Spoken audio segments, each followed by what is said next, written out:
Hey guys, welcome to the very first episode of Shipping Container Mini Castle. Behind me, I've got two 40-foot high cube shipping containers that we're putting together.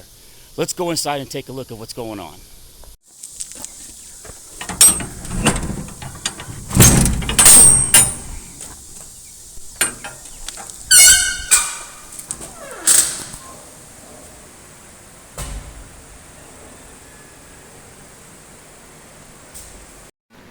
Alright guys, so here we are. You can see that the middle has been cut out and we've got a lot of steel support going on here.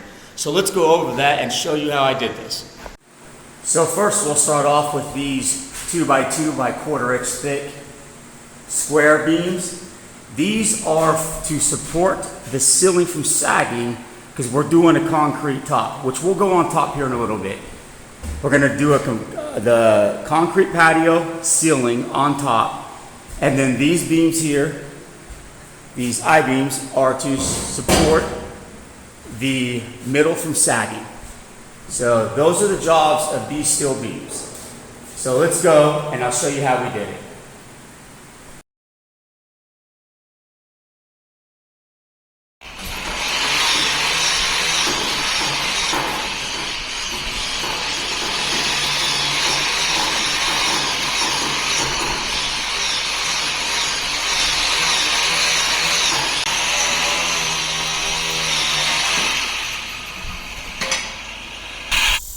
Now remember to pack rock in these holes.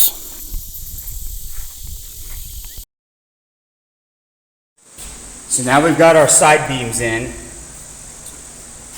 They're about 30 to 32 inches deep into the ground. So nice and solid. Okay, so these beams weigh about 280 pounds. I had help getting them inside the shipping container, and now I'm just going to load it up upon the lift that I rented and pretty much do all of this by myself.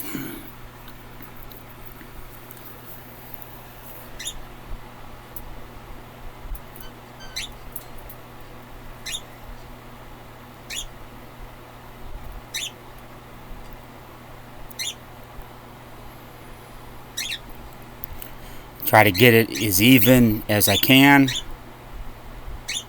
and then get it into place. I want to bump it up clear against the side beams. Jack it up, and then I'll go over and make sure that it's even on the sides as far as the distance to the wall.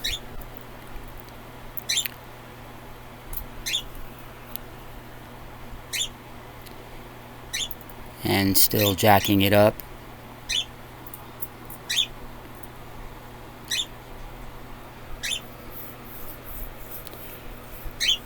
And then now once I get it jacked up to the ceiling, I noticed that I didn't cut the notch out of the ceiling beam, the middle ceiling beam, far enough. So I'm going to have to get back and get my plasma cutter out and cut that out a little bit wider. You need quite a bit of space of that notch for the beam to slide in, so you have plenty of room to maneuver it over the side beams once we get those cut, as we'll see here in this video.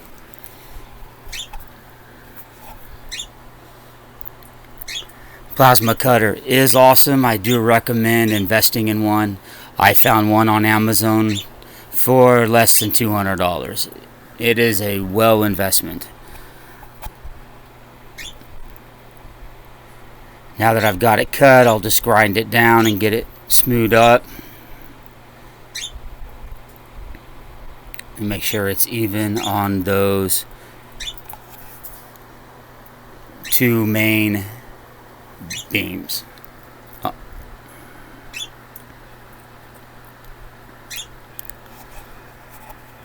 Alright, so now we can continue getting it jacked up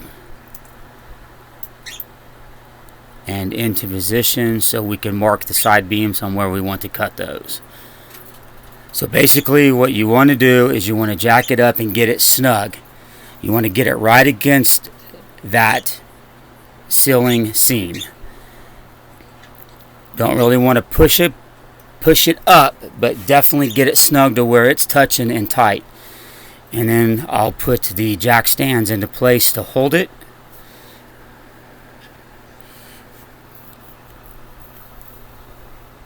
Extra support. You can see we're against it. And then make sure it is level. That is very important. Make sure it's butted up against it, and make sure it's level before you mark where you want to cut your side beams. Now that we have our markings done, we're going to cut the side beams off where we need to.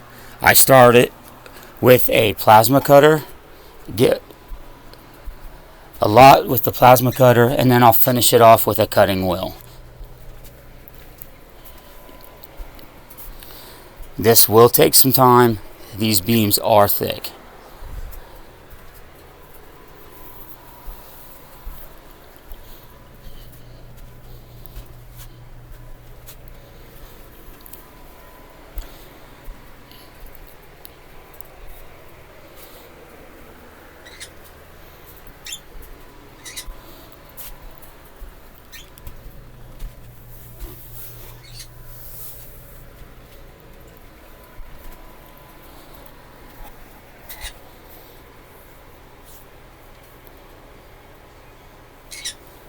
Now I'll use the cutting wheel and finish it off.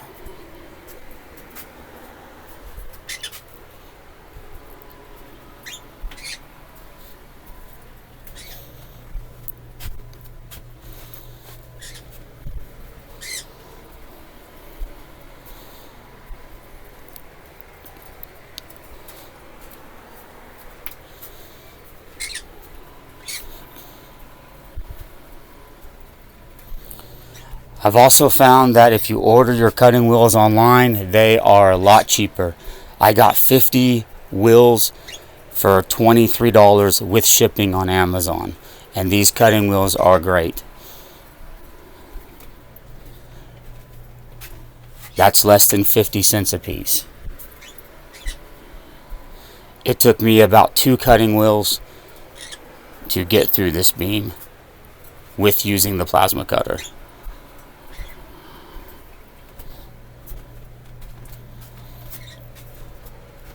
Here, I've just about got it.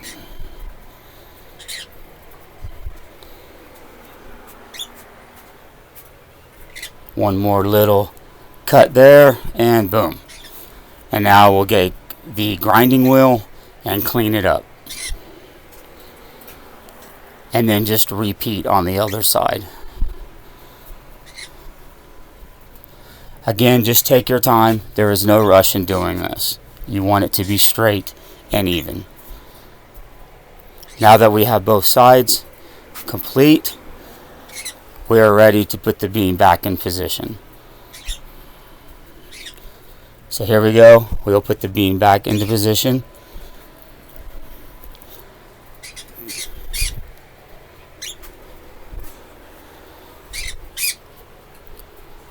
We'll get the jack stands under it.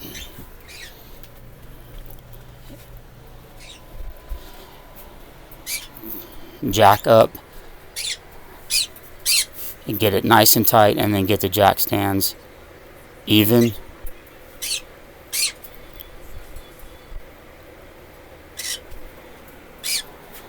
And then once the jack stands are even and in position, we will lower the jack, the main center jack, move it back, and we will place a piece of beam on top of the cinder blocks that I have. And we will use that to jack up the ceiling, because we are going to jack up the ceiling and move the I-beam into position and then lower the ceiling back down on it so it is snug and tight like we want. And you want to be very careful in taking your time on doing this.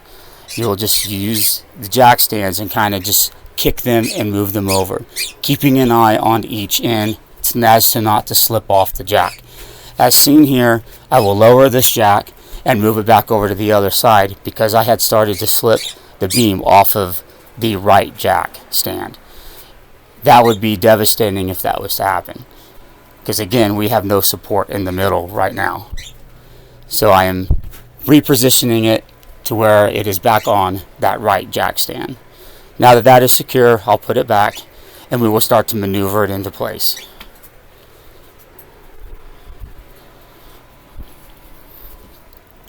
Again, you take your time. This is no rush.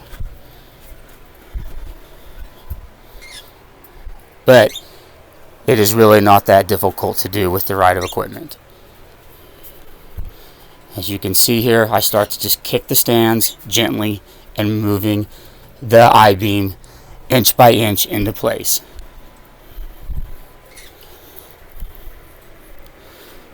Once it is completely even on both sides, make sure it is level. I will lower the middle jack stand, and the weight of the ceiling will hold it into place until I can get it welded.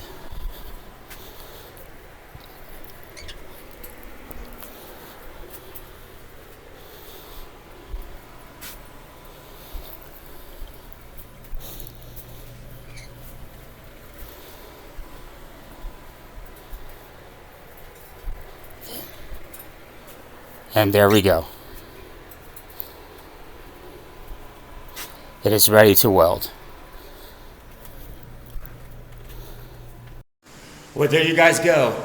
So if you're wanting to put some beams on the interior of your shipping container to help really support, and depending on what you're doing, because again, we are stacking one on top. We're putting a 20-footer on top and also doing gardens and stuff up there. It's going to be like a natural roof. It's going to be really cool, so stay tuned. And thanks for watching. This is episode number 1. Many more to come. Take care and be blessed.